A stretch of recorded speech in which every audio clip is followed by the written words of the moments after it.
कुंती माता की स्तुति पर चर्चा कर रहे थे और भागवत को समझना है और भागवत धर्म को यदि समझना है तो आपको स्तुतियों को समझना होगा। स्तुति प्रकरण में ही भागवत धर्म निहित है, उसमें छुपा हुआ है। आप बढ़िया से भागवत धर्म को तभी समझ पाएंगे जब स्तुतियों को ठीक से समझें। और प्रायः क्या होता है कि सप्ताह क्रम में हम लोग स्तुति प्रकरण को प्रायः छोड़ देते हैं।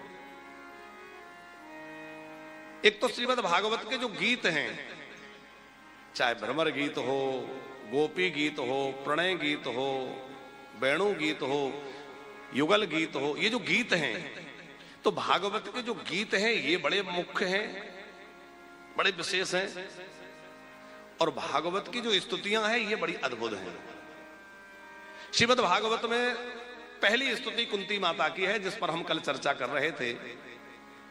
प्रसंग बड़ा प्यारा है। भगवान द्वारिका जाने के लिए तैयार हैं, चारों ओर लोग स्वागत के लिए आतुर खड़े हुए हैं, भगवान की विदाई हो रही है।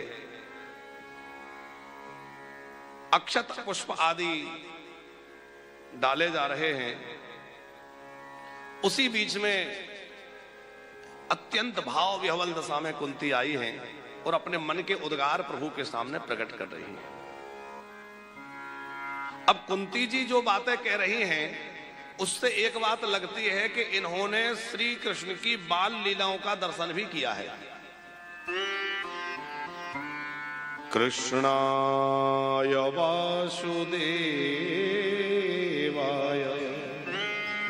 देवकी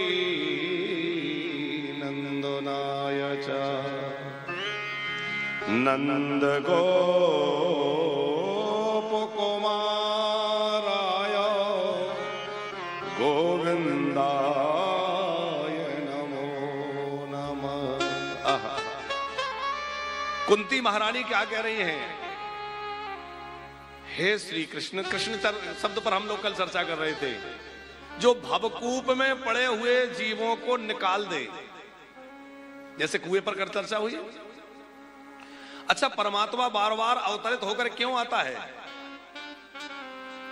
तो जरा ध्यान से देखेंगे तो जीवात्मा भी इस संसार कूप में है और परमात्मा भी इसमें आता है, लेकिन किस प्रकार? एक राहगीर ने देखा कि कुएं में कोई गिरा हुआ है और कुएं के नजदीक जाकर देखा तो कुएं में एक नहीं कोई दो लोग गिरे हुए हैं।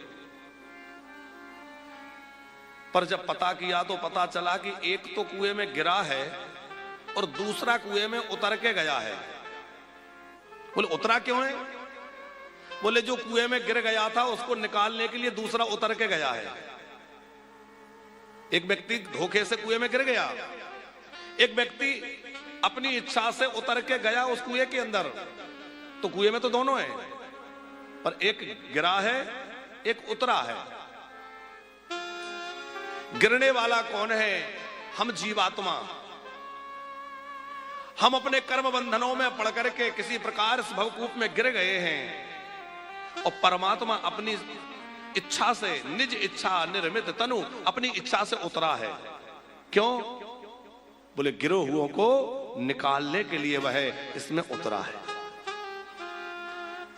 ठाकुर जी की जो भी लीलाएं हैं वो हम भवकूप में पड़े हुए जीवों को निकालने के लिए ही तो हैं। कुंती माता उनके उस स्वरूप का स्मरण करते हुए कह रही है, कृष्णाय वासुदेवाय। हे वासुदेव, वासुदेव का मतलब है जो सब जगह वास करे। आप तो निरंतर सब जगह वास करने वाले हैं, सब जगह विद्वान रहने वाले हैं। आप देवकी नंदन हैं, आप यशोदा नंदन हैं और इन सबसे भिन्न भी हैं। पंकज जी, कुंती जी ने प्रभु की बाल लीलाओं का दर्शन कब किया? कुंती अपने भाई वसुदेव जी से मिलने के लिए मथुरा आई हैं। तो वहां वसुदेव जी, देवकी जी माने भैया भाभी से मिली। तो आप विचार करिए, जिस मां का पुत्र उससे अलग हो गया हो जन्म से ही, उस मां के अंदर कितनी पीड़ा उस बच्चे के लिए होगी, कितना वात्सल्य होगा। और वो भी उसको पता है कि वो बालक अमुक जगह है, पर वो जा नहीं सकती देखने मिलने। उसके अंदर कितनी त्वरा होती होगी मिलने की। कैसे हंसता होगा, कैसे बोलता होगा, क्या खाता होगा, क्या करता होगा। तमाम उत्सुकता से देवकी वसुदेव भरे हुए हैं। और उन्होंने वह अपनी व्यथा जब कुंती के सामने रखी तो कुंती जी ने कहा, देखो आप लोग तो नहीं जा सकते, कंस का भय है, पर मैं तो जा सकती हूं। बोले हाँ आप जाइए। तो कुंती महारानी जो है वो गोपी का स्वरूप धारण करके और ब्रजमंडल में आ जाती हैं, गोकुल में आ जाती हैं। और ठाकुर जी की भोर से लेकर के सांझ तक की जो मंगलमयी बाल लीलाएं हैं, उनकी माखन चोरी, उनकी अन्यान्य जो मधुर लीलाएं हैं, उनका दर्शन करती हैं। और संध्या के काल में जाकर के लौट करके अपने भैया वसुदेव और भाभी देवकी को सुनाती हैं, बड़े मधुर गा गा करके। तो वह वात्सल्य जो लीलाएं इन्होंने वात्सल्यमयी लीलाएं देखी हैं, वो भाव हृदय में भरा हुआ है। और कुंती माता ने प्रभु से क्या मांगा? कल हम सुन रहे थे कि कुंती जी कह रही हैं, प्रभु आपने मुझे जो दिया है वो तो और किसी को दिया ही नहीं। ये भक्त की दृष्टि है। भक्त को ऐसा अनुभव करना चाहिए कि मेरे प्रभु की मेरे ऊपर सबसे अधिक कृपा है। जिस दिन आपको ऐसा अनुभव होने लगे कि मेरे ऊपर बहुत कृपा है, मेरे ऊपर विशेष कृपा है, तो समझ लेना कि अब हम प्रभु के नजदीक हो रहे हैं। और जिस दिन आपको लगे कि अरे मेरे ऊपर तो कोई कृपा नहीं, मुझ पर तो प्रभु का कोई अनुग्रह नहीं। कल हम लोग गोस्वामी जी का वो भाव याद कर रहे थे, हरि तुम बहुत अनुग्रह कीनो है।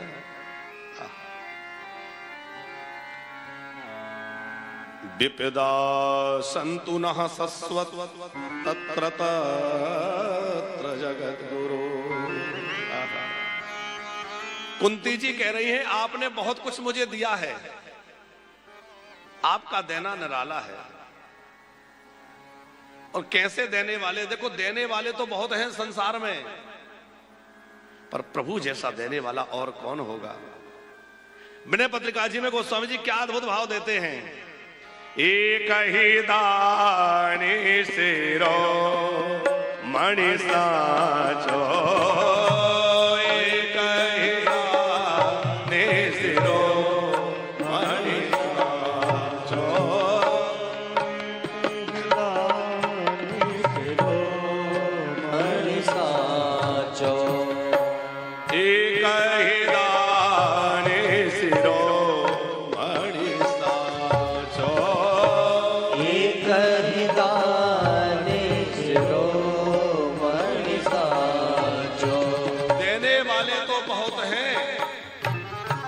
परमात्मा जैसे देने वाला कौन होगा।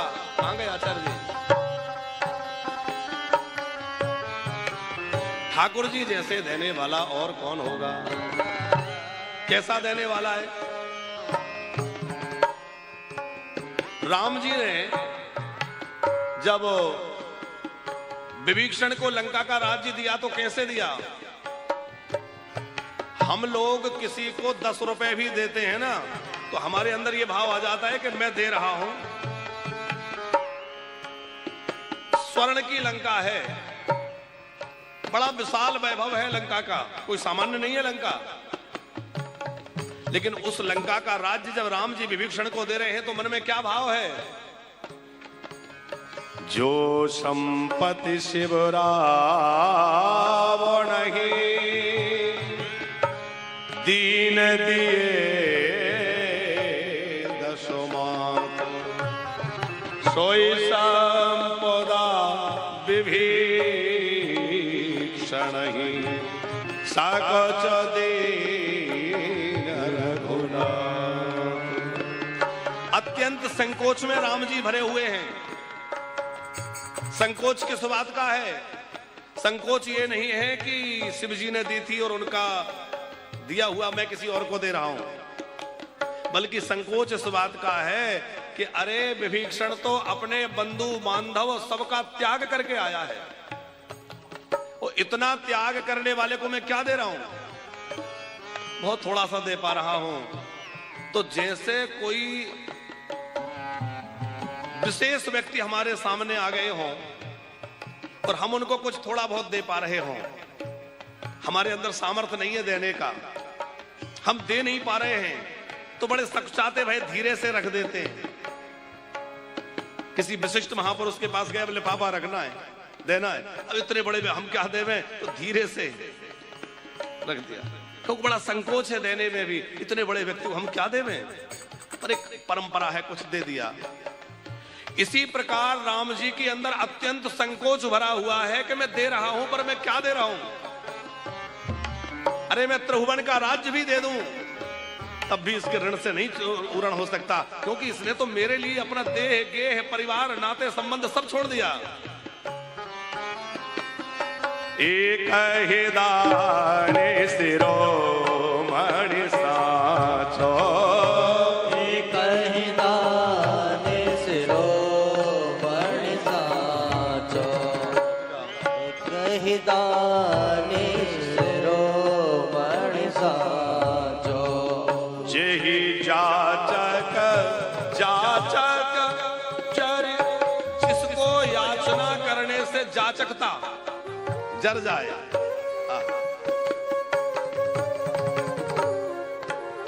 एक बार राम जी के दरबार में मांगने के बाद जीवन में कहीं और मांगने की आवश्यकता नहीं रह जाएगी।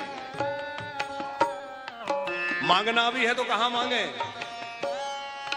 वैसे तो भगवान से मांगने के लिए निषेध किया गया है, मांगिए मत, पर बिना मांगे रहा नहीं जाता। हमारी प्रवृत्ति ऐसी है,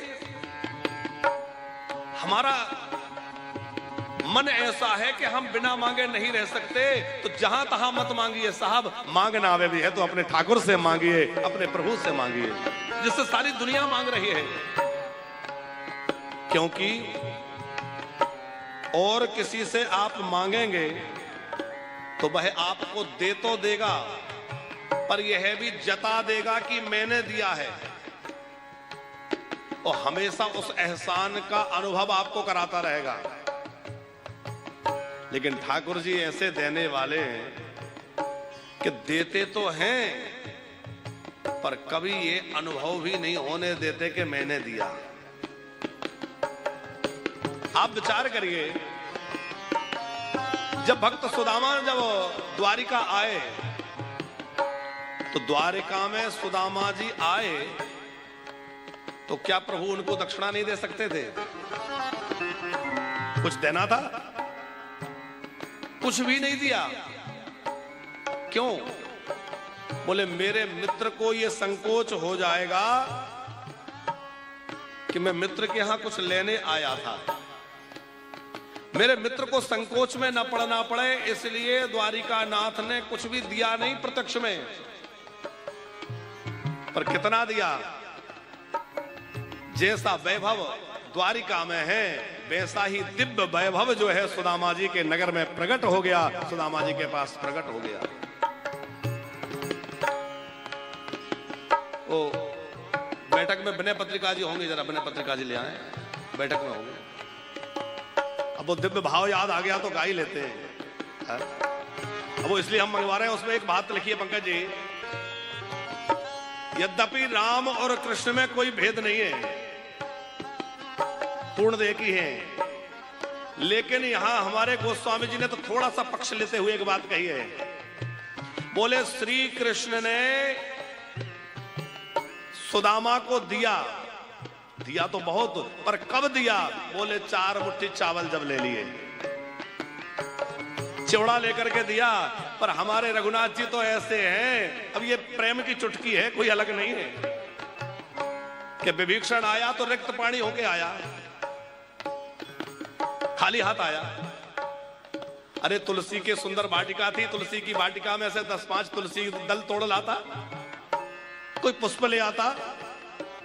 जल की तो कोई कमी नहीं थी, पास में सागर भरा हुआ था, सागर का जल उठा के राम जी के चरणों में अर्पण कर देता। तो ना जल, न फल, न पत्र, न पुष्प, कुछ नहीं चढ़ाया। लेकिन राम जी ने क्या दे दिया? जो 10 सिर चढ़ाने पर दशानन को प्राप्त हुआ, वह सहज में राम जी ने दे दिया। एक ही दाने सिरो मणि साचो, एक ही दाने सिरो मणि साचो, एक ही दाने सिरो मणि साचो, एक ही दाने सिरो मणि साचो। संसार का कोई भी व्यक्ति देता है तो जता देता है, इतना ही नहीं उसको छपा देता है, पर मेरा मालिक सबको सब कुछ देता है, पर किसी को अपना पता तक नहीं देता है, किसी को अपना पता तक नहीं देता है। बावनकर जी, सबसे बड़ा दान है अभय दान। व्यक्ति को अभय कर देना, निर्भय बना देना। संसार का कोई भी धनी मानी अथवा विशिष्ट व्यक्ति आपको सारी दुनिया से निर्भय तो कर सकता है, पर अपने आप से निर्भय नहीं बनाएगा। वो ये चाहेगा कि ये व्यक्ति हमेशा मुझसे डरता रहे। चाहेगा कि नहीं? अरे संसार की बात छोड़िए, पति चाहता है पत्नी मुझसे डरे, और पत्नी चाहती है, पिता चाहता है बच्चे मुझसे डरें, अध्यापक चाहता है बच्चे जो विद्यार्थी है मुझसे डरें। थोड़ा सा भय बना के रखते हैं ना। हर कोई संसार में ये चाहेगा कि मुझसे थोड़ा सा भय इनके अंदर बना रहे, लेकिन ठाकुर जी ऐसे हैं कि संसार से तो अभय करते ही हैं, अपने से भी अभय कर देते हैं। प्रभु तरुतर कपिडारो पर ते किए आपु समान, तुलसी सीता नाथ सो साहेब शील निधान। ऐसा शील निधान और कौन होगा? इसलिए कुंती महारानी कह रही हैं, हे भगवान, यथा ऋषिकेश खलेन देवकी कंसेन रुद्धाति चिरम सुचार्विता विमोचिता हम च सहात्मजा विभो त्वयैव नाथिन मुहुर्विपद्गणा।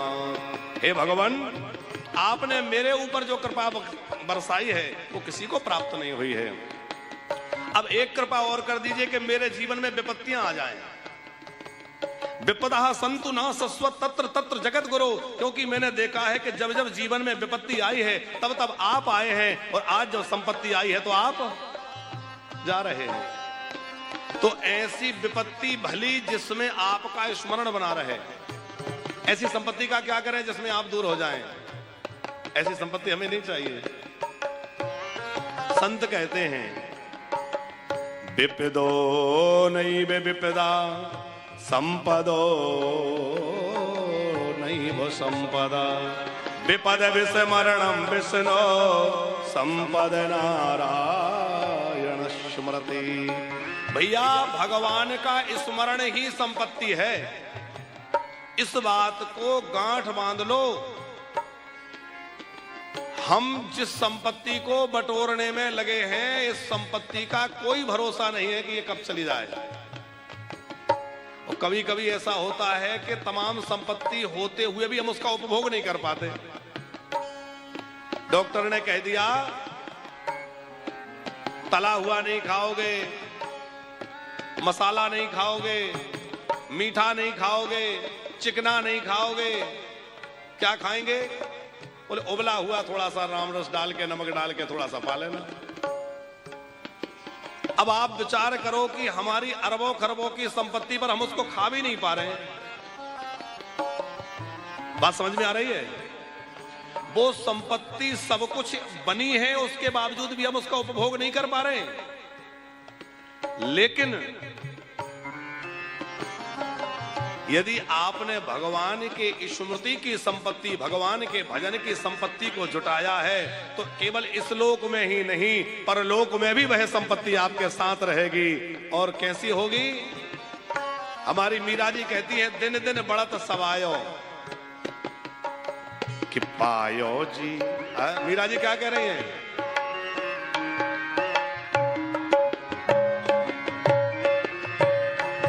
पायो जी मैंने राम रतन धन पायो। पायो जी मैंने राम रतन धन पायो। पायो जी मैंने राम रतन धन पायो।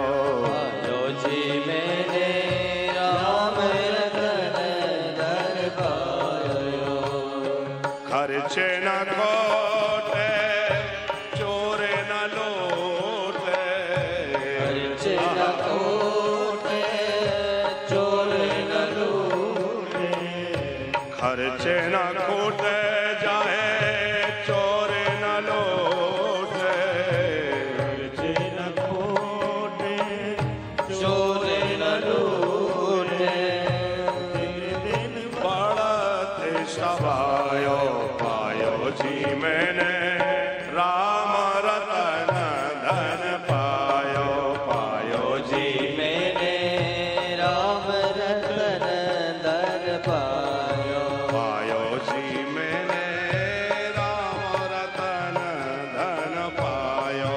पायो जी मैंने राम रतन धन पायो। तो वो सुदामा जी वाला भाव जो हम कह रहे थे बावनकर जी, तो गोस्वामी जी विनय पत्रिका में लिखते हैं, हरहु और अवतार आपने राखी वेद बढ़ाई और ले चोरा निधि दई सुदाम ही यद्यपि बाल मिताई। अब देखो विभीषण जी तो राम जी के पहले से कोई परिचित नहीं थे, अब ये चुटकी ले रहे हैं गोस्वामी जी। फिर भी उन्होंने उनको बोले लंका दे दी, और कन्हैया ने क्या किया? बोले ले चोरा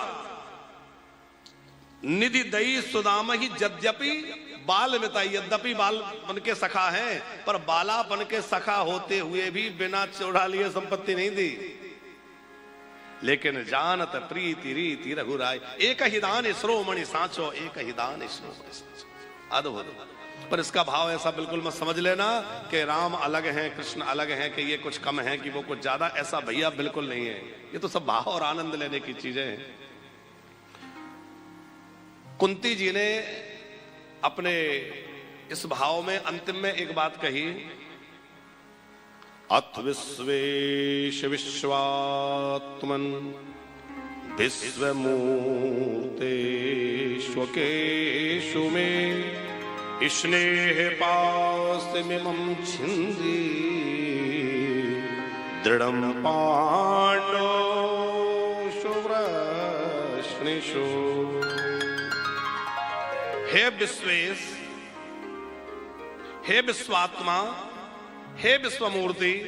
आप शब्दों पे जरा गौर करते जाइएगा। आप मेरे ऊपर ये कृपा करिए कि मेरा स्नेह पास छिन्न हो जाए। स्नेह पास क्या है? प्रेम बंधन, मोह का बंधन। संसार के प्रति हमारा जो मोह है, पत्नी में, पुत्र में, परिवार में जो स्नेह बंधा हुआ है, ये स्नेह छूट जाए। संसार के लोग क्या मांगते हैं बावनकर जी? संसार के लोग कहते हैं कि परिवार मुझे छोड़ ना दे। पंकज जी ध्यान दीजिए, क्या कहते हैं? परिवार मुझे छोड़ ना दे, मेरे रिश्तेदार, मेरे संबंधी, मेरे निज जन मेरा त्याग ना करें, ऐसी कृपा करिए। लेकिन कुंती जी क्या कह रही हैं? मेरे निज जन जो हैं उनसे मेरा संबंध समाप्त हो जाए, मेरा उनसे जो प्रेम बंधन है, आसक्ति का जो बंधन है। देखो, प्रेम शब्द का प्रयोग यहां भी हो रहा है और भगवान के लिए भी होता है, लेकिन संसार में जो प्रेम है वो आसक्ति है और भगवान में जो प्रेम है वो भक्ति है। ये अंतर समझ के रखिएगा। संसार के लोगों के प्रति जो प्रेम है वो आसक्ति है, और भगवान में जो प्रेम है वो भक्ति है। भागवत आसक्ति से भक्ति की यात्रा है, भागवत राग से अनुराग की यात्रा है साहब।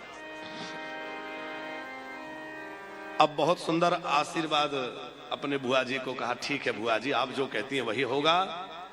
फिर द्वारिका की ओर बढ़े, लेकिन एक याद आ गया द्वारिका नाथ को कि मेरा एक भक्त और भी तो है जो मेरी प्रतीक्षा कर रहा है। कौन कौन प्रतीक्षा कर रहे हैं?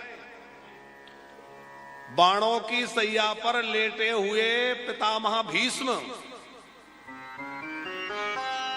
और भीष्म का स्मरण हुआ, प्रभु ने रथ घुमाया, पांडवों से कहा आओ, और सीधा लेकर पहुंच गए कुरुक्षेत्र के उस मैदान में जहां पितामह भीष्म बाणों की सैया पर पड़े हुए हैं। किस लिए रोके हुए अपने प्राणों को?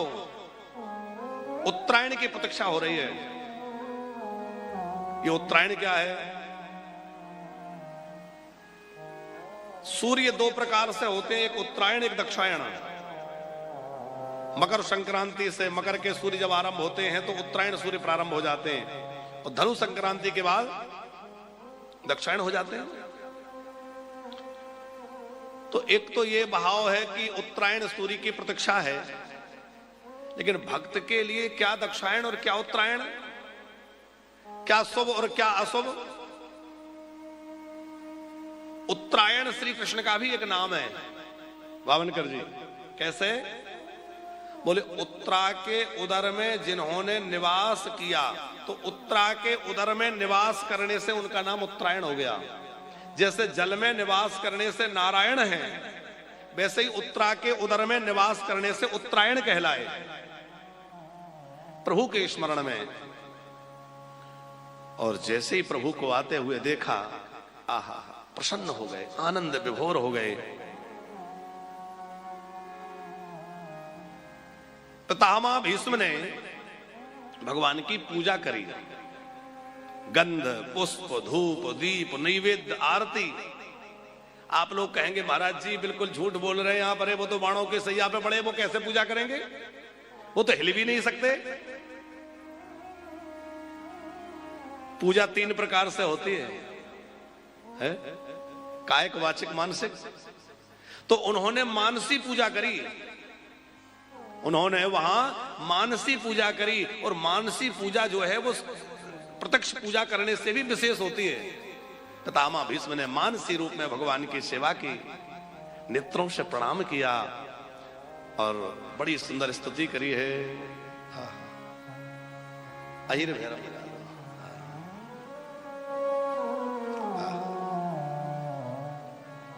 सदेव देवो भगवान प्रतीक्षताम्। हे देवों के देव, मैं आपकी प्रतीक्षा कर रहा था। आज आपने आकर के मेरे जीवन को सफल कर दिया, क्योंकि मेरी अंतिम प्रतीक्षा यही थी कि अब मैं जब इस संसार से जा रहा हूं तो मेरे सामने आप खड़े हो, आपका दर्शन करते करते मैं। अब आप जब तक मेरे शरीर से प्राण निर्गत ना हो जाएं, मेरे सामने इसी प्रकार मंद मंद मुस्कुराते हुए, इसी प्रकार पीतांबर लहलाते हुए जरा सन्मुख खड़े रहिए। प्रसन्न हासारण लोचनन लसन मुखाम्बुजो ध्यान पतश्चतुर्भुज। हे चतुर्भुज रूप, पितामह भीष्म की जो प्रीति है वो चतुर्भुज रूप से है। और भीष्म जी ने प्रभु के उस स्वरूप का दर्शन करते हुए स्मरण किया, भगवान मुझे पूरा भरोसा था कि आप आएंगे, और यह भरोसा मुझे इसलिए नहीं था कि मैं आपके प्रति इतना भाव रखता हूं, बल्कि इसलिए भरोसा था कि आप जो है भक्त वत्सल हैं। आपकी भक्त वत्सलता इतनी है कि आप अपने भक्त को अकेला नहीं छोड़ेंगे, आप अवश्य आएंगे। अच्छा, इस प्रकरण पे थोड़ा सा आप ध्यान दीजिएगा कि क्या कारण है कि पितामह भीष्म को बाणों की सैया मिली, यद्यपि पितामह भीष्म का जीवन पूरी तरह निष्पाप है। ऐसी कथा है कि उन्होंने कई जन्म पहले एक सर्प को अपने बाण से उठाकर फेंका, वो किसी झाड़ी में उलझ गया, तो जितनी झाड़ियों के कांटे उसको बिधे और वो कई दिनों तक वहां अटका रहा, तो वह पाप इनके पीछे लगा था। लेकिन एक बहुत विचार करने की बात है कि जब वो पाप पीछे लगा था तो इतने दिनों तक वो प्रभाव क्यों नहीं कर सका? बोले इनका जीवन इतना निष्पाप और इतना दिव्य है कि वो पाप पीछे तो लगा है पर प्रभाव नहीं कर सका। यहां इनसे एक भूल हुई है। जिस समय द्रौपदी का चीरहरण हो रहा था, ये सामर्थ्यवान होते हुए भी मौन रहे,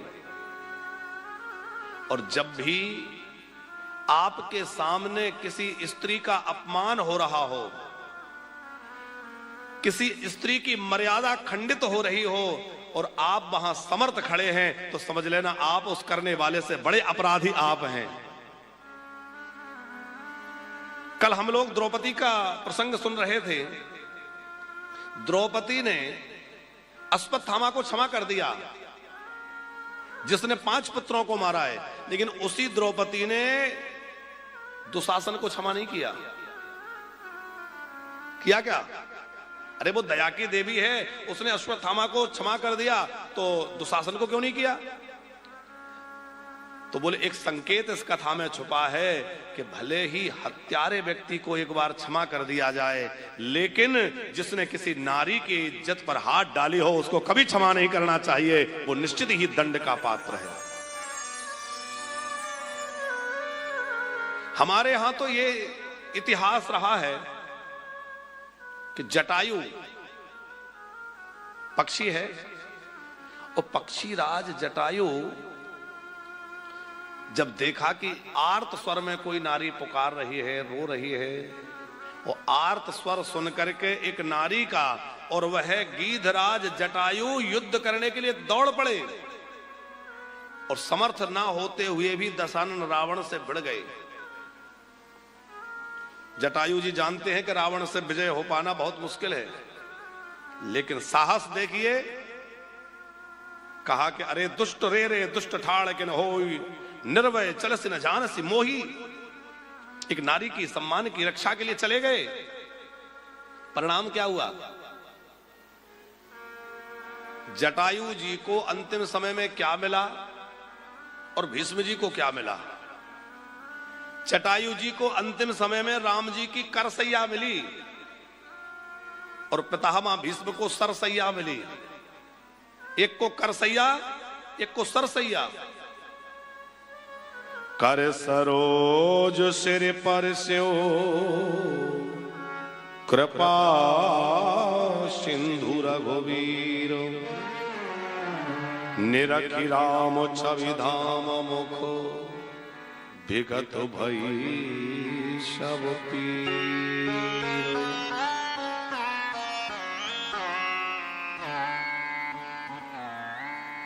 राम जी के कर का स्पर्श होते ही सारी पीड़ा चली गई जटायु की। लेकिन यहां पितामह भीष्म को बाणों की सैया पर सोना पड़ा, क्योंकि उन्होंने समर्थ होते हुए भी नारी के सम्मान की रक्षा वहां नहीं की। यद्यपि पितामह भीष्म परम भागवत हैं, परम भगवत भक्त हैं, उनमें दोष देखना अपराध है, लेकिन ये हमने संकेत सिर्फ इसलिए किया है कि हमारे धर्म में नारियों का कितना सम्मान है। जो लोग कहते हैं ना बावनकर जी, अरे सनातन धर्म में नारियों को पीछे रखा है, उनसे पूछिए कि दुनिया के किसी और मजहब में, मत पंथ में क्या देवियों की पूजा होती है?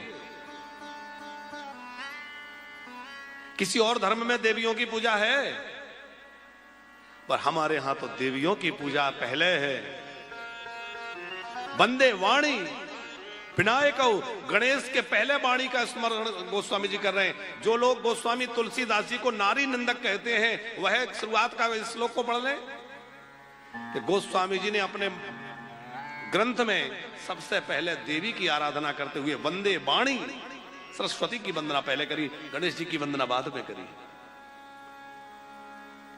हमारे राष्ट्र में, हमारे सनातन धर्म में जो स्थान स्त्रियों का है, जो सम्मान स्त्रियों का है, वो हमें नहीं लगता विश्व में कहीं और हो, क्योंकि विश्व में तो लोगों ने स्त्रियों को भोग वस्तु मान रखा है, लेकिन हमारे यहां तो उनको देवी मान करके पूजा जाता है, उनका अत्यंत आदर और सम्मान होता है। हमारा शास्त्र कहता है कि जहां नारी के अश्रु बहें वह स्थान अपवित्र हो जाता है। नारी को रुलाना नहीं चाहिए। नारी को यदि कोई प्रताड़ित करता है तो ऐसा शास्त्र युक्ति है कि नारी को हाथ छुआए मारने के लिए तो हाथ छूते ही उसके पुण्य नष्ट हो जाते हैं। इतना ऊंचा दर्जा नारियों का है। अच्छा, माताओं को एक बड़ी अच्छी सुविधा है कि पुरुष जितना भी धर्म अनुष्ठान करे, भजन करे, तीर्थ यात्रा करे, कोई भी सत्कर्म करे, उसका 50% माताओं के अकाउंट में जमा हो जाता है बिना कुछ करे। ये सुविधा है कि नहीं मैयाओं को? पति देव जो कुछ भी तीर्थ यात्रा करें, भजन करें, सत्कर्म करें, उसका बिना कुछ किए 50% कहां जाएगा? पत्नियों के खाते में। और पत्नी जो कुछ भी करे उसका 1% भी पति को धर्म में से नहीं मिलेगा। लेकिन एक बात ध्यान और रखना कि पत्नी के द्वारा कोई अपराध बन जाए, कोई पाप कर्म बन जाए, तो उसका 50% पति को भोगना पड़ेगा, है? हाँ,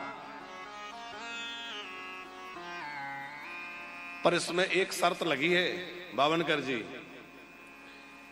किस नारी को पति का सत्कर्म मिलेगा? जो पतिव्रता होगी, जो पति परायणा होगी, जो पति को ही परमेश्वर मानती है? जो पतिव्रता नारी नहीं है उसके लिए शर्त लागू नहीं होगी। हमारे यहां नारियों को कितनी छूट दे रखी है। उन्होंने कहा भैया आप घर गृहस्थी में उलझी हैं, परिवार की जिम्मेवारी, रिश्तेदारों की जिम्मेवारी, अतिथियों की अभ्यागत की जिम्मेवारी, सबकी जिम्मेवारी तुम्हारे ऊपर है, तो तुम घर गृहस्थी में उलझी हो, कोई बात नहीं है। पति सत्कर्म कर रहा है, आधा फल तुम्हें अपने आप मिल जाएगा। ऐसी सुविधा नारियों को हमारे धर्म ने दे रखी है। तो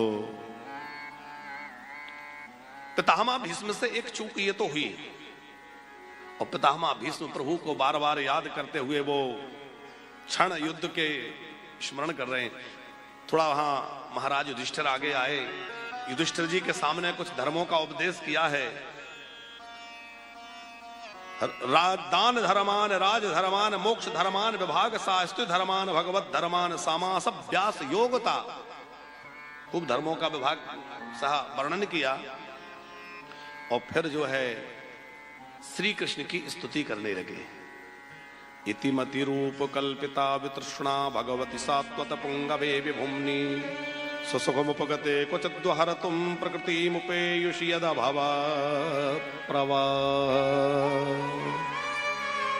हे भगवान, मेरी मति आप में लगी रहे, मेरी मति अन्यत्र कहीं इधर उधर ना भटके।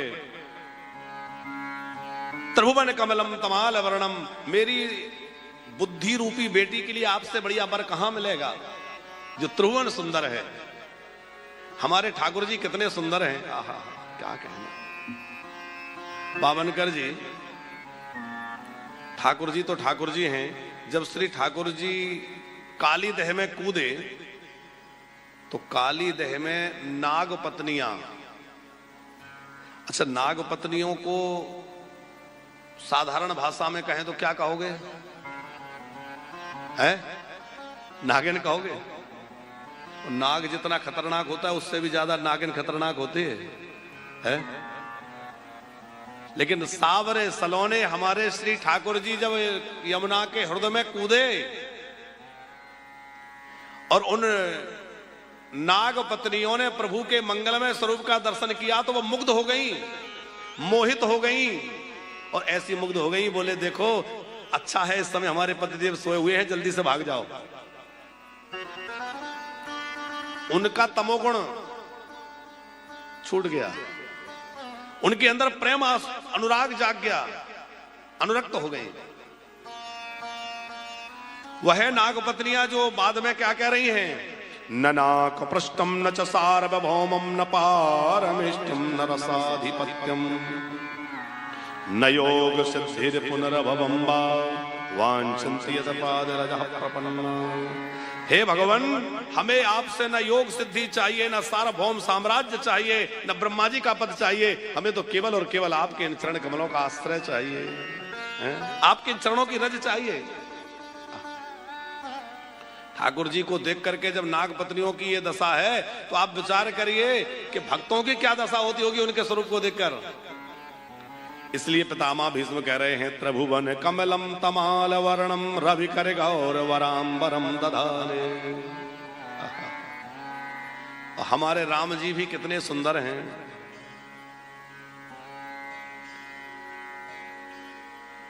दंडक वन में शूर्पणखा ने कुछ चरण चिन्हों को देखा, तो चरण चिन्हों को ध्यान से देख करके और शूर्पणखा ने देखा तो इतने सुंदर चरण चिन्ह थे वो,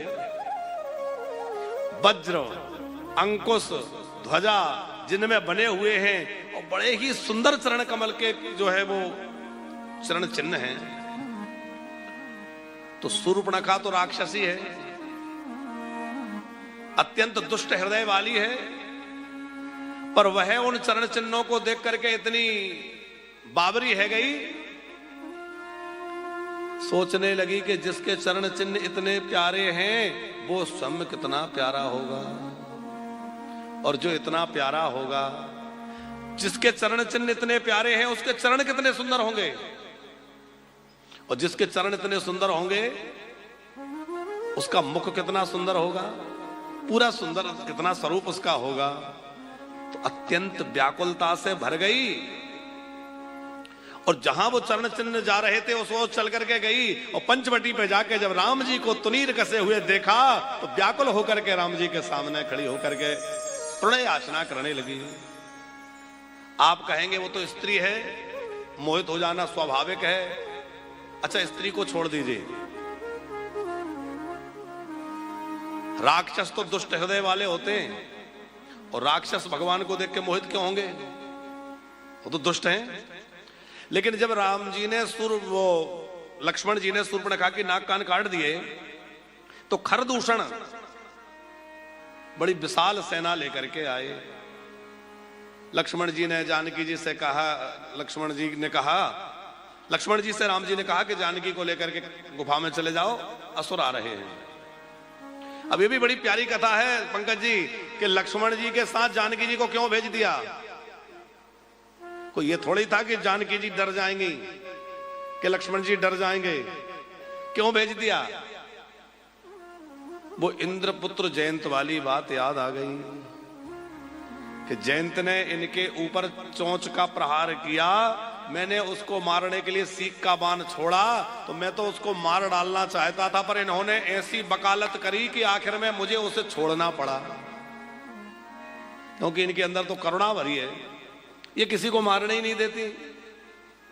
अब इनके सामने ये राक्षस आएंगे, मैं उनका वध करूंगा, उन पर बाणों का संधान करूंगा, और यह सामने आ जाएंगे, कहेंगे नहीं नहीं इन राक्षसों को मत मारो,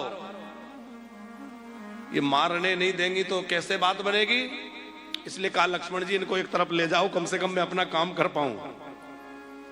और फिर आगे कहा देवी जी तुम तो ऐसा करो, अग्नि में ही प्रवेश कर जाओ, क्योंकि तुम रहोगी तो तुम रावण आदि राक्षसों को मारने ही नहीं दोगी, तुम पावक मह करो निवासा, इसलिए अग्नि में वास करा दिया। जब तक मैं अपना काम कर लूं तब तक करो निशाचर नासा। तो जब राम जी अकेले खड़े हैं, अब राजाओं जैसा भेष तो नहीं है, राजकुमार नहीं है, वनवासी स्वरूप है, बलकल धारण किए हुए हैं, नंगे पैर हैं, जटाजूट बंधे हुए हैं, तरकस तुनीर बंधा हुआ है, हाथ में धनुष बाण है, और राम जी ने धनुष बाण लेकर के जैसे ही धनुष लेकर के खड़े हुए हैं, उधर से सामने से वह खरदूषण आया। तो बावनकर जी राम जी के उस रूप को देखकर वो राक्षस इतने व्याकुल हो गए कि उनके अस्त्र शस्त्र खसकने लग गए और वो लड़ना भूल गए और क्या कहने लगे कि यद्यपि भगनी की न करो यद्यपि भगनी की न करो बदलायक नहीं पुरुष अनुपा बदलायक नहीं पुरुष अनुपा यद्यपि भागनी की न करो यद्यपि भगनी कीन कुरूपा बदलायक नहीं पुरुष अनुपा बदलायक नहीं पुरुष अनुपा। भले ही इन्होंने हमारी बहन को विरूप बना दिया पर ये बदयोग्य नहीं है। तो आप विचार करो, राक्षस जिनको देख करके इतने व्याकुल हो जाएं, उनको देखकर भक्तों की हृदय की क्या स्थिति होती होगी। भीष्म जी कह रहे हैं त्रिभुवन कमलम तमाल वर्णम रवि करे गौरवराम्बरम दधान बपुरल कपुलावृताननाब्जम विजय सकेरति रस्तु में अवध्या। हे पार्थ सखे, आप में मेरी प्रीति हो जाए। फिर उस क्षण को याद कर रहे हैं जिस समय मैंने प्रतिज्ञा करी कि मैं आपको शस्त्र उठवा के रहूंगा और आपकी प्रतिज्ञा थी कि मैं शस्त्र नहीं उठाऊंगा। तो क्या किया आपने? मेरे प्रतिज्ञा को रखने के लिए अपनी प्रतिज्ञा को त्याग दिया। यही किया ना ठाकुर जी ने। रथ का पहिया लेकर दौड़ पड़े और जब रथ का पहिया लेकर दौड़े तो ठाकुर जी का उत्तरीय वस्त्र जो है वो पीछे भूमि पर लटक रहा था। जो उत्तरीय वस्त्र उनका भूमि पर घसटा रहा था, तो महाप्रभु जी कहते हैं मानो पृथ्वी उनको रोक रही है। पृथ्वी कौन है? पृथ्वी भगवान की पत्नी है। विष्णु पत्नी नमस्तुभ्यम पाद स्पर्श क्षमस्वे, सवेरे सवेरे हम लोग गाते हैं ना। तो पृथ्वी भगवान की कौन है? पत्नी है। और पति कुछ ऐसा कुछ कार्य अनुचित कार्य करने जा रहे हो तो पत्नी रोकती है, क्योंकि वो धर्म पत्नी है। वो कहती है नहीं नहीं ऐसा मत करो, ये ठीक नहीं है। तो पृथ्वी उनकी पत्नी है और मानो उनका अंग वस्त्र पकड़ के उनको रोक रही है कि अरे अरे आप क्या करने जा रहे हैं? आप सत्य प्रतिज्ञ हैं और आपने प्रतिज्ञा करी है कि मैं शस्त्र नहीं उठाऊंगा, तो आप शस्त्र उठा करके क्या कर रहे हैं? ऐसा मत करिए। लेकिन प्रभु ने शस्त्र उठा लिया। क्यों? अपने भक्त की रक्षा करने के लिए, अपने भक्त का प्रण रखने के लिए भीष्म इस बात को याद कर रहे हैं। और भीष्म पितामह ने बड़ी प्यारी स्तुति करी है। एकादशी का दिन था तो एकादश श्लोकों में स्तुति करी और एक ही भाव था कि प्रभु जब मेरे प्राण निकले तो आपका दर्शन करते करते निकले। तो आज प्रभु सामने खड़े हैं और दर्शन करते करते प्राण निकल रहे हैं। हम लोग भी भगवान से यही प्रार्थना करें कि प्रभु हमारा जब अंतिम क्षण आए, वृंदावन में प्राण निकले, ये तो बहुत अच्छा है। हो सकता है कहीं और रहें। अच्छा, वृंदावन वास भी आप करने लगे, हो सकता है मरते समय कहीं बाहर जाना पड़ जाए, बीमार हो जाए, घर जाना पड़ जाए, दिल्ली जाना पड़ जाए, कहीं हॉस्पिटल जाना पड़ जाए, संभव है। लेकिन प्रभु से प्रार्थना करें, प्रभु मेरे प्राण जहां भी निकले आपका दर्शन करते हुए निकले, आपके स्मरण में मेरे प्राण निकले। है?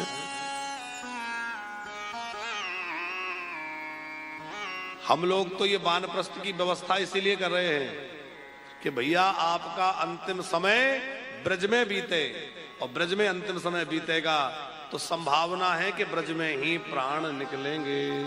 है? जरा वो पूज्यपाद श्री जी महाराज का बड़ा प्यारा जो भाव है भटकते रहेंगे हम तो हैं? अरे भगवान, यदि आप कृपा ना करें तो हम तो इस संसार में आवागमन के चक्र में भटकते ही रहेंगे, पर आप कृपा कर दें तो ये रोग आने जाने का चक्र मिट जाए। कि भटकते रहेंगे हम तो होके बाबरे, भटकते रहेंगे हम तो होके बाबरे, हो भटकते रहेंगे हम तो होके बाबरे, भटकते रहेंगे हम तो होके बाबरे। कि तेरे बिना जाए कहाँ ओ सांवरे,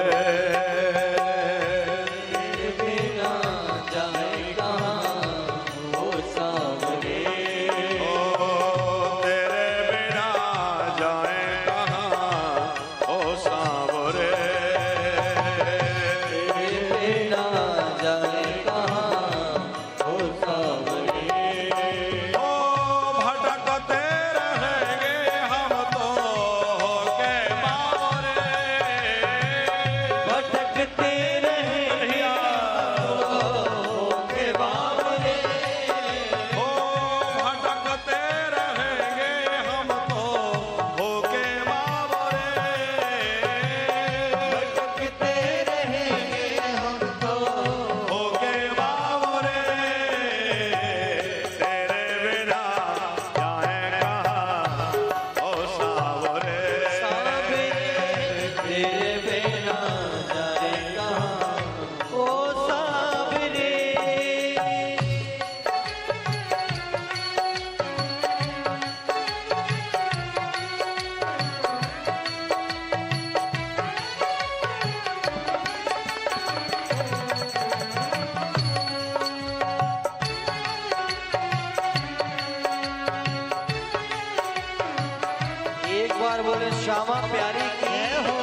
तुमने बुलाया हमें बंसी बजा के, हम चले आए कितने सपने सजा के।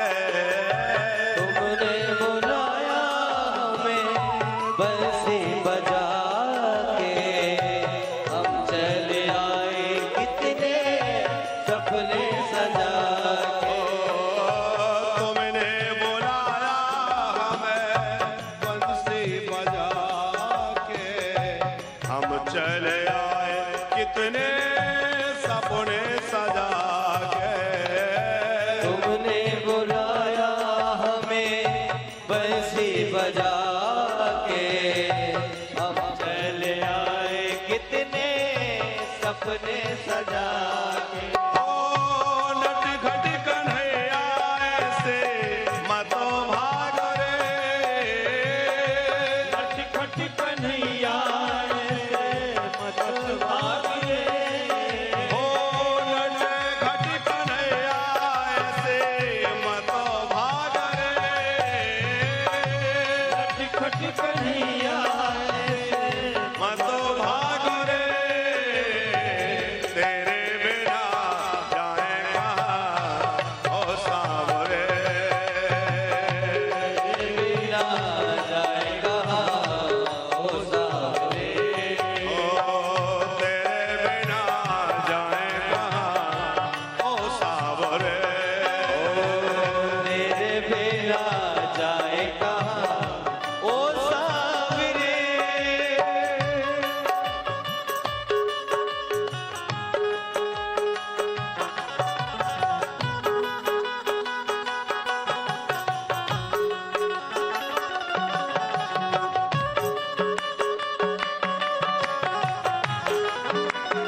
श्री राधे।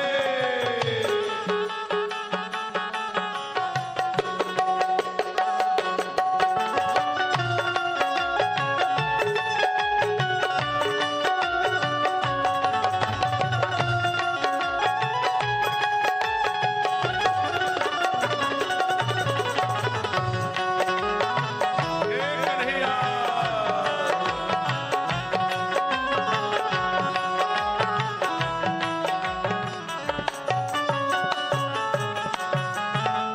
हम हैं तुम्हारे मोहन, तू ही हमारा है, तेरा ही सहारा हमको, तेरा ही सहारा है। हम हैं तुम्हारे मोहन, तू ही हमारा है, तेरा ही सहारा हमको, तेरा ही सहारा है। ओ हम हैं तुम्हारे मोहन, तू ही हमारा है, तेरा ही सहारा हमको, तेरा ही सहारा है। हम हैं तुम्हारे मोहन, तू ही हमारा हे कन्हैया। तेरा ही सहारा हमको, तेरा ही सहारा। ओ श्याम शरण में ले ले यही भाव रे। श्याम शरण में ले यही भाव रे। हो श्याम शरण में ले ले यही भाव रे। श्याम शरण में ले यही भाव रे। ओ तेरे बिना जाए कहाँ ओ सांवरे। बिना जाए कहाँ ओ सावरे। ओ तेरे बिना जाए कहाँ ओ सांवरे। बिना जाए कहाँ ओ सावरे। ओ तेरे बिना जाए कहाँ ओ सांवरे। तेरे बिना जाए कहाँ ओ सावरे। हे भगवान, तुम्हारे द्वार को छोड़कर और कहां जाएं, तुम्हारा आश्रय छोड़कर और कहां जाएं। ये जन्मों के चक्र में फंसकर हम थक चुके हैं। कितने बार जन्म लिया, कितनी बार गए, पर प्रभु अब इस आवागमन से मुक्त कर दो।